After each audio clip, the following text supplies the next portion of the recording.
Hi, this is Varu Thoughts. Welcome back to my channel. எல்லாரும் சக்ஸஸ்ஃபுல்லாக டே 3 முடிச்சிருப்பீங்கன்னு நினைக்கிறேன். நம்ம டே 4க்கு போயிடலாம். நேத்தோட நம்ம மேக்ஸோட சிம்பிளிஃபிகேஷன் டாப்பிக்கை அப்படியே ஹோல்ட் பண்ணிக்கலாம். இன்னைக்கு டே 4லேருந்து நம்ம எல்சிஎம் ஹச்சிஎஃப் பார்க்க போகிறோம்.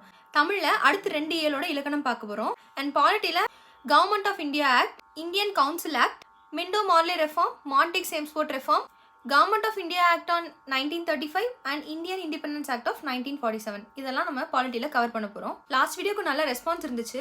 அதே மாதிரி கமெண்ட்ஸ்லையும் நிறைய கேட்டிருந்தாங்க.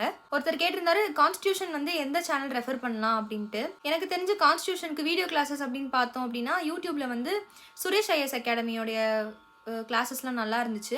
அதில் கனிமுருகன் சாரோட வீடியோ நல்லா டீட்டெயிலாகவே கொடுத்துருக்காங்க. அது வேணும்னா நீங்கள் ரெஃபர் பண்ணிக்கோங்க. அண்ட் என்னதான் நீங்கள் வீடியோ பார்த்தாலும் நீங்கள் உங்கள் ஹேண்ட் ரிட்டனாக நீங்கள் எழுதி படிக்கிற மாதிரி வராது. அண்ட் ரொம்ப முக்கியம், பாலிட்டின்னு வந்துட்டாலே நம்ம ஸ்கூல் புக்ஸை பார்த்துக்கணும். அண்ட் லக்ஷ்மிகாந்தை பார்த்துக்கணும். அண்ட் பாலிட்டியை தமிழில் படிக்கிறீங்க அப்படின்னா தமிழ்லேயும் ஒரு புக் இருக்குது லக்ஷ்மிகாந்த் மாதிரியே.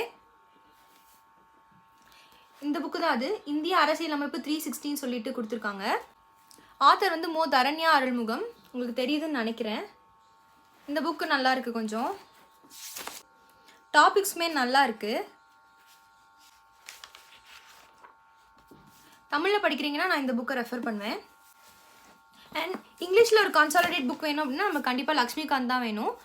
இதில் கண்டென்ட் இங்கிலீஷில் இருக்குது, இதில் கண்டென்ட் தமிழில் இருக்குது, அவ்வளோதான். ஆர்டிகல்ஸ்லாம் எழுதி பார்த்து ரிமெம்பர் பண்ணிக்கோங்க. ஈஸியாக மறக்கக்கூடிய விஷயம். அதனால் நம்ம திருப்பி ஞாபகப்படுத்திட்டே இருக்கிற மாதிரி இருக்கும். அதை படிச்சிட்டோம், அந்த டேலேயே முடிச்சிட்டோம் அப்படின்னு சொல்லிட்டு அப்படியே நம்ம 6th டே 7th டேக்கெலாம் போகிறப்ப அப்படியே நம்மளுக்கு பிளாங்காக இருக்கும் அந்த டாபிக்ஸ் பற்றி. ஸோ திருப்பி ரிவிஷன் பண்ணிகிட்டே இருக்கணும். இப்போ இன்றைக்கி டே 4 நம்ம இருக்கோம் அப்படின்னா டே 1, 2 இதையுமே நம்ம ரிவைஸ் பண்ணுற மாதிரி தான் இருக்கும். ஒரு வீக்கில் ஒரு டே வச்சுக்கோங்க. இப்போ நான் சண்டே அந்த வீக்கில் படித்த எல்லாமே நான் ரிவைஸ் பண்ணுவேன் அப்படின்ற மாதிரி ஒரு மைண்டில் வச்சுக்கோங்க. ஆல்ரெடி நம்ம 1 வீக் படித்தனால அது ரொம்ப ஈஸியாக தான் இருக்கும். ரிவிஷன் பண்ணிட்டு தூங்குங்க. உங்களுக்கு எக்ஸாம்ஸ் பற்றின ஏதாவது டவுட்ஸ் இருந்துச்சுன்னா கீழே கமெண்ட்டில் சொல்லுங்கள். எனக்கு அதை பற்றி தெரிஞ்சதை நான் உங்க கூட கண்டிப்பாக ஷேர் பண்ணிக்கிறேன். ஆல் தி பெஸ்ட் எல்லாருக்கும். See you in the next video. Bye.